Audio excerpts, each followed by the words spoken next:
back and I'm looking for light, so I'm going to step out in front here.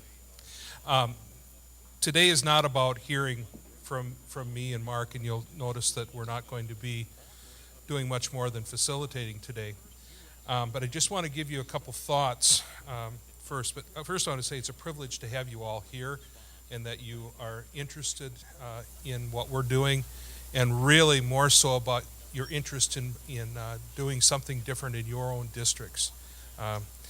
Obviously, we made the decision that we were going to make this leap, and hopefully we can provide some information and some lessons to you and for you in our experience. I'm not necessarily going to talk about the hows and the whys. I would direct you to our school website, where basically every document we've created about Project Real is there. I will also have an opportunity this afternoon in the informal part of this day out in the Commons where we can ask specific questions, and I think that will work well for you. So just a couple thoughts about our perspective and perspective maybe from the superintendency.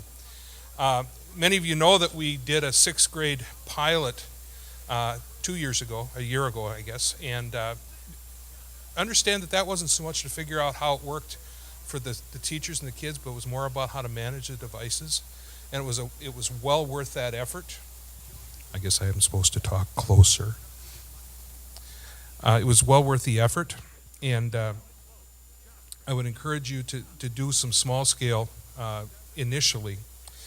But overall, I believe our concept is that you can't take enough baby steps fast enough to leap to where you need to go.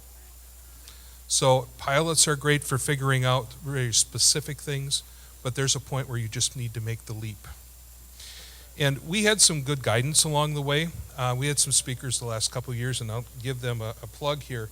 Dr. Art Harkin from the University of Minnesota spoke to us about 3 years ago about the Leapfrog Institute, talking about making that jump to new things. Good message. Dr. Jim Benson, which many of you have heard in his fast-paced and somewhat low-tech, if you've ever seen him, he does an overhead and he throws the slides as fast as he can show them, and it's really kind of interesting. And Stephanie Hamilton from Apple has also done some very good work for them and also information for us. Second point I'd like to make is it's not about the devices. I would recommend approaching whatever you do as a change in how teaching and learning occurs in your district. The device is just a tool. And that's why you do the management pilot to figure out, does it do what you want it to do?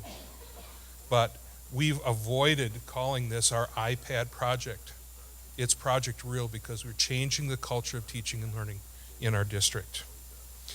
And you'll hear and probably see as the day goes on about the progression of teachers and districts and how they use technology. Some call it the SAMR, S-A-M-R, and it stands for substitution, augmentation, modification, and redefinition. Basically, when you say we're just going to substitute, well, you take something you've always done by paper and pencil and you put it out electronically. Augment is when you add a little bit to it, but we're pushing to modify and redefine how we're doing business. Understand that's not going to happen overnight. When we presented this to our board and to our staff, we were hoping for a 4-year process to get to where we needed to be, and that it will never end per se. Understand that the content might change in how you do it, but the teaching and learning process doesn't. We do really work by the process and the thought process of our teachers need to become more guides than information givers. We use the term guide on the side, or guide and sage on the stage. We want to move away from standing and delivering information like I'm doing to you right now. But hopefully we can do that. So, in just some final thoughts. Take risks. You're never going to have all the questions answered before you do some of these things. You never will. And if you don't take those risks, you'll never start. Be open to new ideas and then make them your own. So with that, I'm going to stop talking and let the real presenters, our our teachers who are doing this every day and doing a great job start. So thank you for being here. Hope you have a great day.